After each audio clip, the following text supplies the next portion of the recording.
There's so much in the word, isn't it? I mean, you can teach from a chapter. You really could teach from one chapter all year long. You really could. Mm-hmm.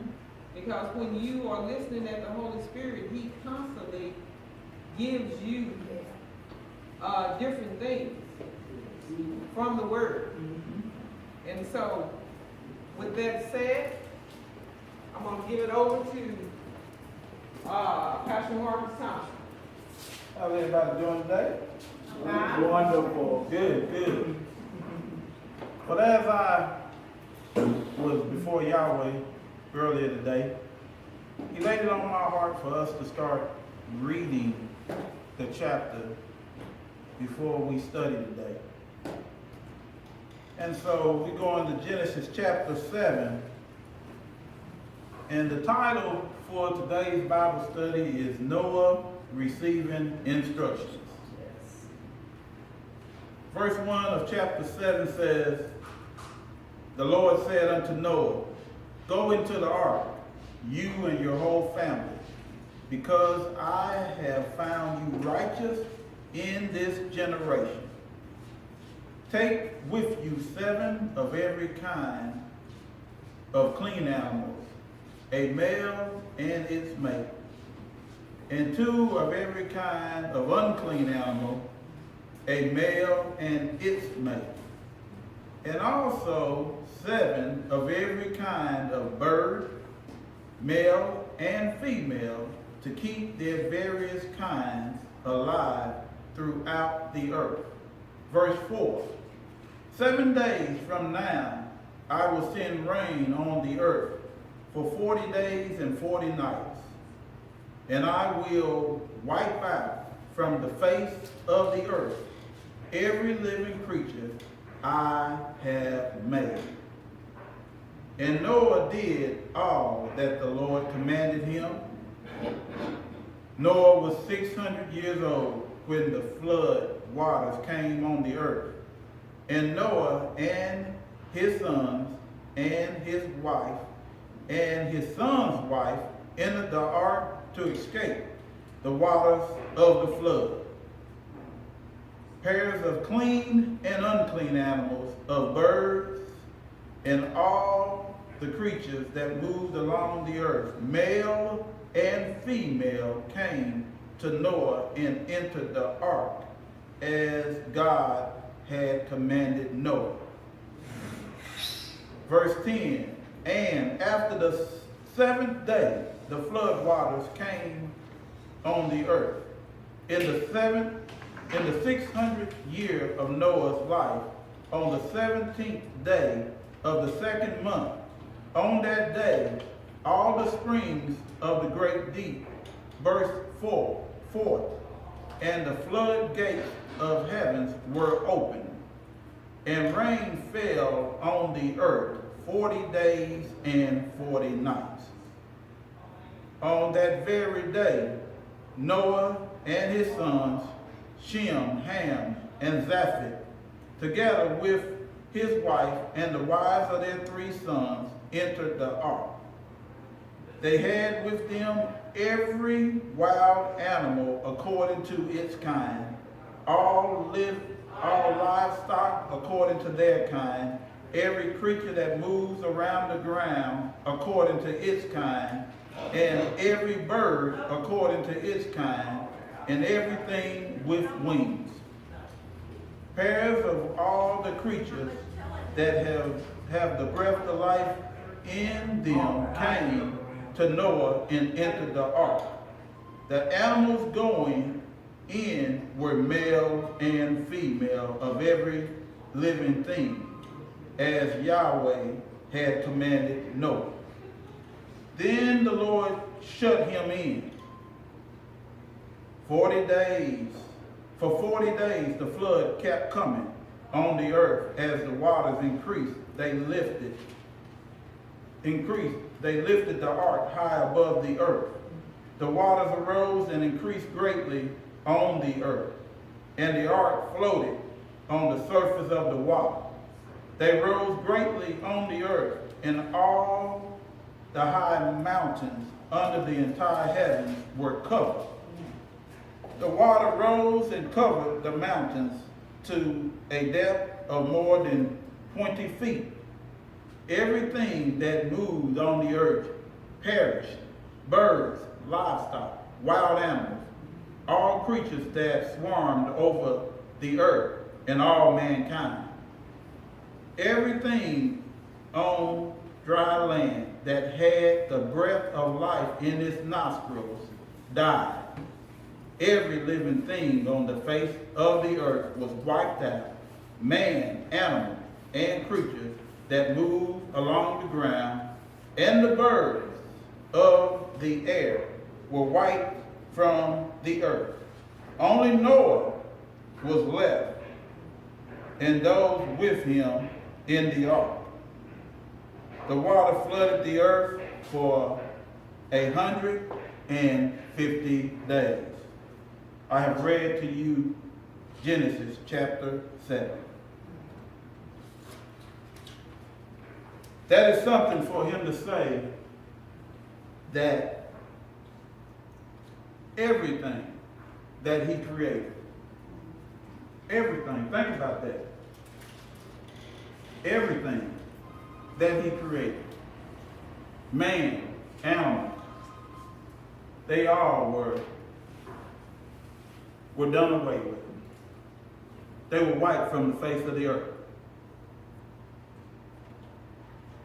As you look at the paper that I gave you, we're going to talk about key parts of it, and then we're going to touch on some other things. We've already read the first part. And so with that said, instead of reading it all over again, I think we could go on to page 2.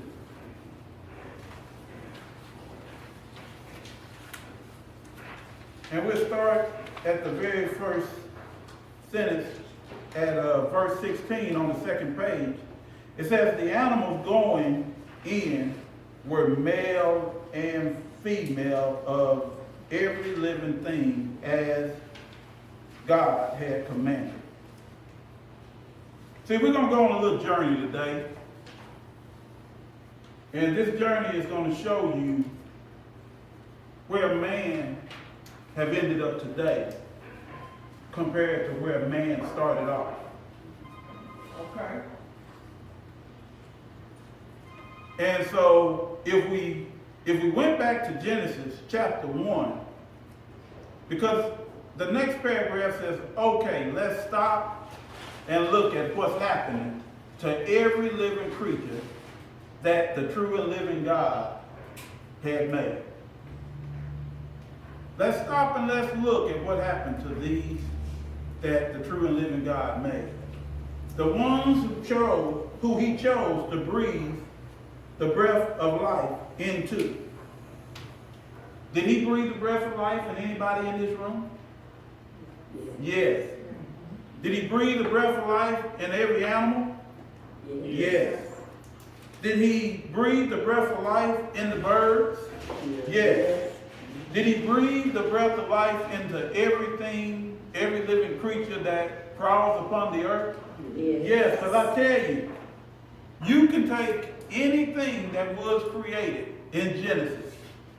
If you have an animal, if you have an insect, and you got that insect, you got that animal, you will see a heartbeat, or you will see their chest move in and out. The same way that if you look at your own self, your chest moves in and out, and you can feel a heartbeat. And if you laying down sometime in bed, you can even hear your heartbeat. Yeah. And at other times, if you're with a loved one or something and they lay on you, they can hear your heartbeat. Yeah. So he breathed the breath of life into everything. Remember in Genesis 1, 26 and 28, it gives us the testimony of how God created us. Verse 26 says, then God said, let us make mankind in our image. So this is him, his son, with the Holy Spirit present, having a conversation. in our likeness, so that they may rule over the fish in the sea, and the birds in the sky, and over the livestock, and all the wild animals, and over all the creatures that move along the earth. Verse 27, so God created mankind in his own image. Now, he didn't make us a separate image. He made us in his own image. So we, in some ways, mirrors him. And then after he created us in his image, it says, in the image of God, he created them what? Male and female, he created them. Yes.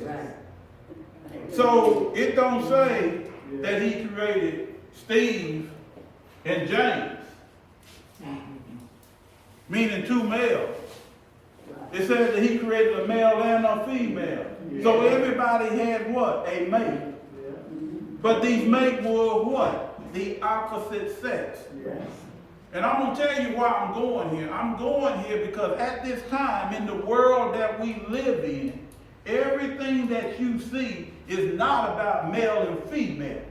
Everything that we are seeing when we walk these streets, when we watch TV, and every commercial that you look at, whether it's on the side of a bus, and I'm gonna just tell you right now, if things keep going like it's going, where that we're used to seeing a male and a female on the side of a bus showing affection to themselves, we're probably gonna see two men on the side of that bus showing affection, because this world is just that wicked at this time. And they are saying that everything goes. When you cut on the TV screen, everywhere you look, they are showing these things. Now, and then I'm going to say this, and I'm going to put this disclaimer out here right now. We are supposed to love everybody. Yes. And I do love everybody. Yes. But I don't condone every lifestyle. Yes. Yes. Right. Because the true and living God don't condone every lifestyle. That's right. See, when I was in my sins, if I was a dope dealer, when I came to him, I had to stop being a what? A dope dealer. Yeah. When I was in my sins and I was an alcoholic, when I came to him, I had to give up being an alcoholic. Yes.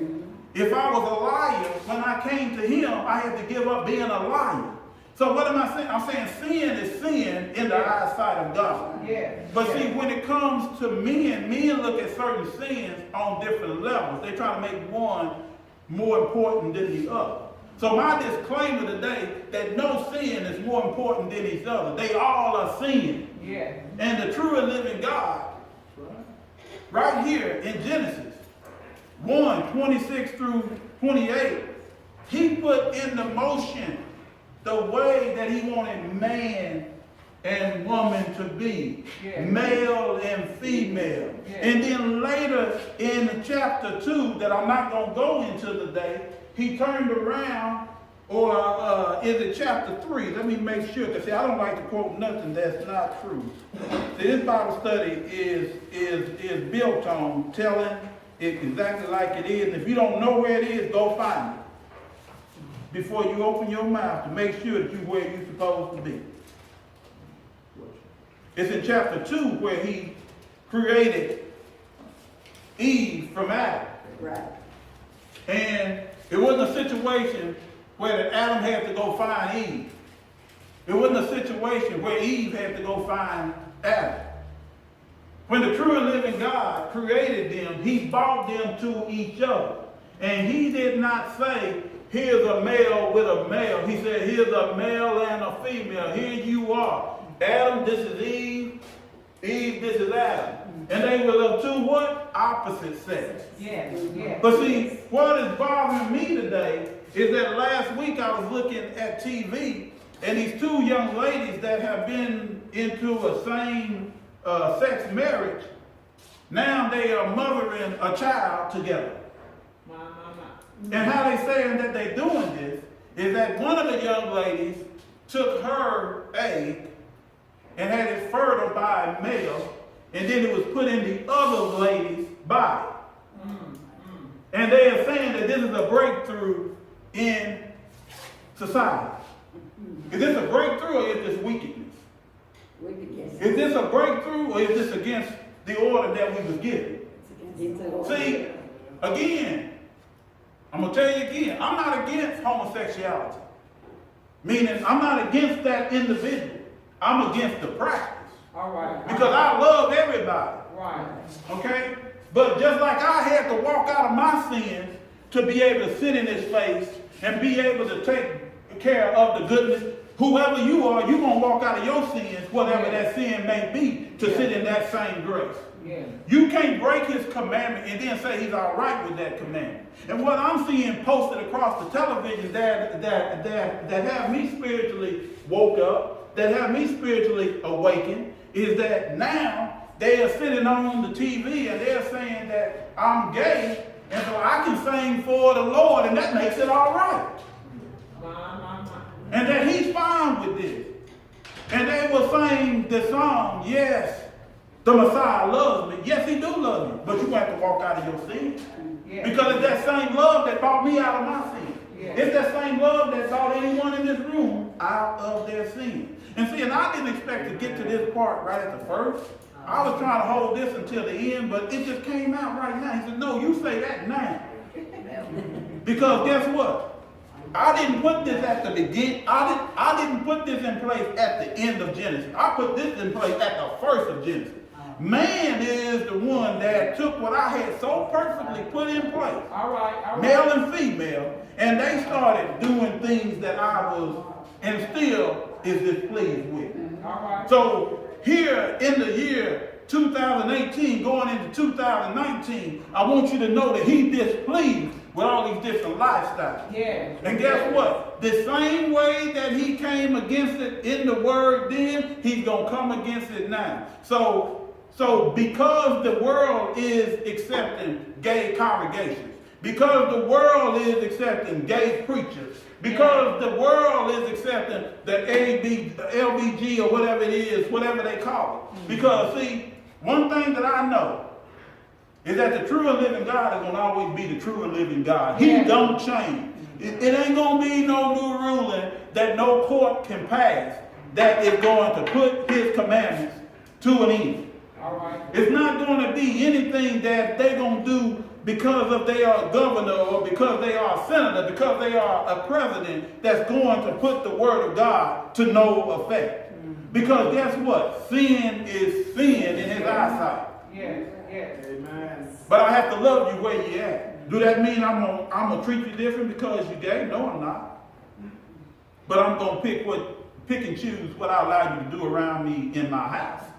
I'm gonna pick and choose what office that you sit in if you come into my congregation. No, you're not gonna sit here and over my people with a lifestyle that is not pleasing to the living God, no more than that dope dealer was allowed to come in the church and walk up in that pulpit and preach and still sling drugs. So he's slinging drugs out of one pocket and he's preaching to you out of the other. No, you didn't allow that to happen. So why are we allowing it to happen when it comes to this other lifestyle? All right. Amen. See, you can't sit here and say that the alcoholic is wrong. You can't sit here and say that the brother that's sleeping around is wrong. You can't sit here and say that the sister that's sleeping around is wrong. You can't say that the gambler is wrong.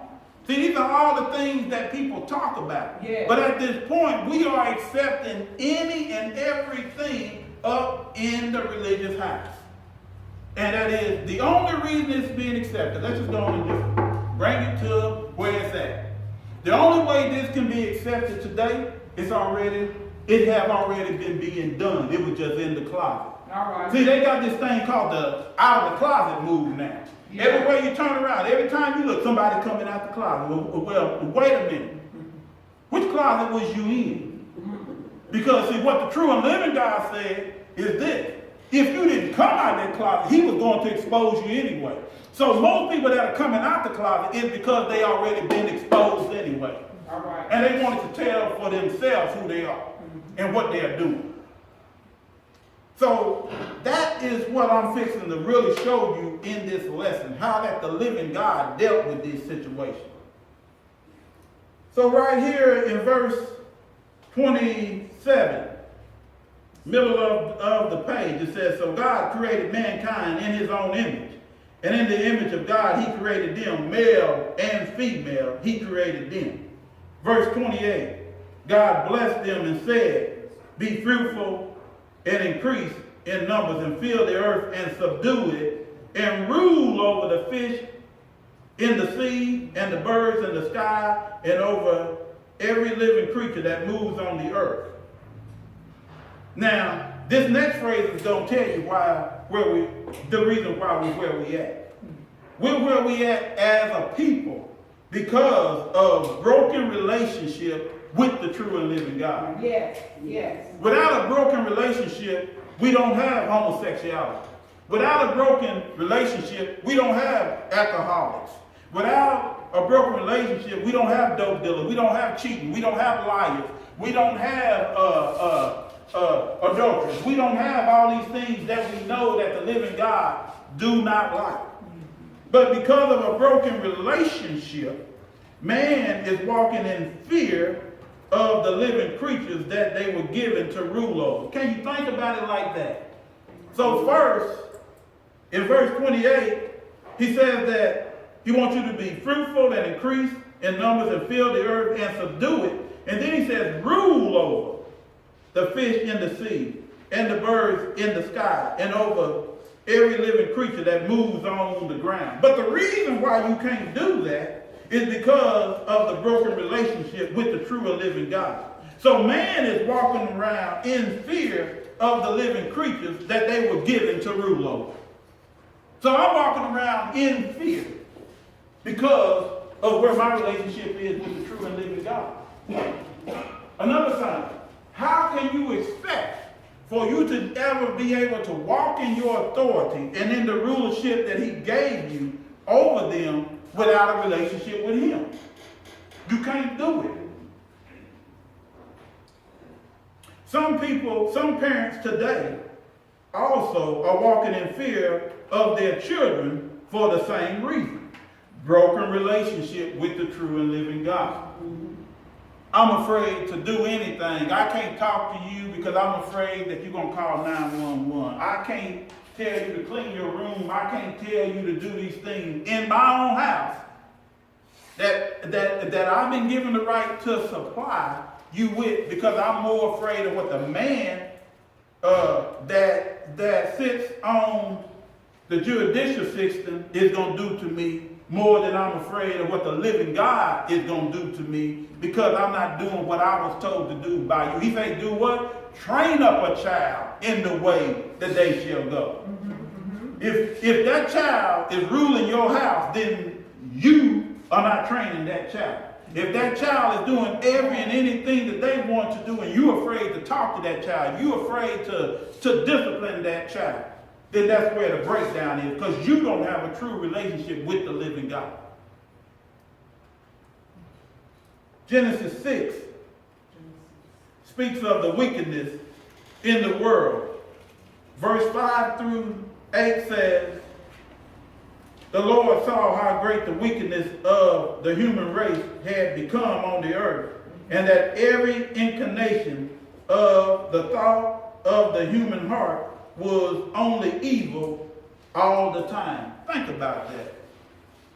The inclination of the heart, everything about it is evil all the time. So you don't even have a good thought. Everything about you is evil. It's sinister. It's about doing something that is wrong. It's about doing something that is not going to benefit nobody but your selfish self. It's about doing something that only you're going to benefit from, and I don't care whether it ends me up in a bad situation or a good situation. That's what that's talking about. Verse 6 says, the Lord regretted that he had made human beings on the earth, and his heart was deeply troubled. Think about that. The living God's heart is deeply troubled. So the Lord said, I will wipe from the face of the earth the human race I created, and with them the animals, the birds, and the creatures that move along the ground. Now, if you see what just happened, what are you talking about, Marcus? What just happened? What just happened is these innocent animals, the birds and the creatures that move along the ground are being destroyed because of mankind.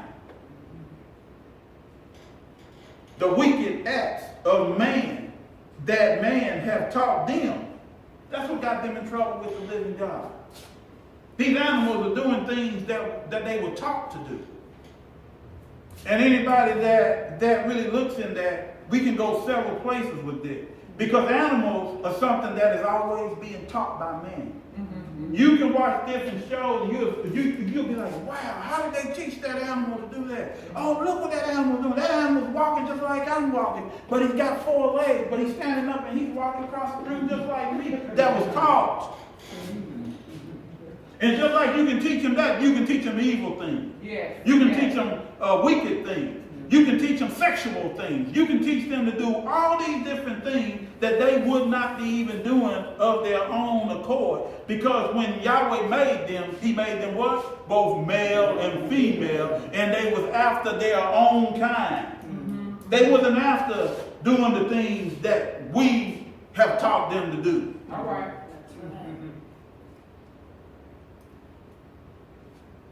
Yahweh said, for I regret that I have made them.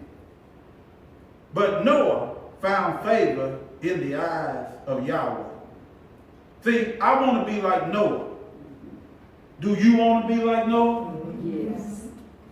See, after man perverted Yahweh's plan and design for man, Yahweh sent a flood to cleanse the world of man's evil ways. See, that's what that flood was about. It was about a cleansing. It was about an undoing. It was about a second chance. Because he left nothing alive. Do you get it? He left nothing alive other than Noah and whatever human being or animal that was on the ark. So what was he doing? He was annihilating. He was doing away with this system that man had put in place. He was saying, no, wait a minute. This is not the way that I said for things to go. So the only way I know to fix what man is doing, I'm going to wipe it off the face of the earth. And we're going to start again. Genesis 6, 11 through 13 speaks of the corrupt ways of man. Verse 11 says, now the earth was corrupt in God's sight and was full of violence. God saw how corrupt the earth had become, for all the people on the earth had corrupted their ways. Yes. Look at that. They had corrupted their ways. So that means that at one time they knew a different life. That's right. That means that they knew what he expected of them. But just like anything else, see, I've been there. This is the right way. But this way over here looks better. See, when I was out there in those streets, it wasn't because I didn't know the right thing to do. It was because I chose that this looked better to me. It was because I thought that doing it this way would have been a better thing. Now that my eyes have been opened again after coming out of the streets, I seen how much time I wasted. I seen that all the money that I spent was for nothing. I seen all of the parties that I went to really didn't amount to nothing, because when I walked out of there, I still didn't have no friends. I walked right back in to having to have the best friend of my life be the true and living God. The one that loved me from the beginning, and he loved me when I was in my sin, and he came and got me and pulled me out of my sin and put me back on the straight and narrow. And one thing that I can tell you is that the world really don't love you. See, because what I want you to know is the day that I gave up the streets, none of those people that was in the streets, when they figured out that I was fixing to walk right, they didn't keep calling me. When they seen I wasn't going to keep going to those tracks, when they seen I wasn't going to keep being the party leader and all that, they left me alone. Somebody else took my place out there, and guess what? But one thing I do know, if I decided to go back there, open their arms up wide and say, come on back. But what do you have to go back to? Nothing. Nothing. Because if they was happy, they wouldn't be out there. All right. Verse 13 says, so God said to Noah, I'm going to put an end to all people, for the earth is full with violence, and because of them, I am surely going to destroy them and the earth. Genesis 18 and 20 speaks of the sins of Sodom and Gomorrah. Verse 20 says, then the Lord said, the outcries against Sodom and Gomorrah is so great that their sins are so grievous that I will go down and see if what they have done is as bad as the outcry that have reached me. If not, I will know. Verse 23 says, then Abraham. Who is Abraham? He's the father of all nations.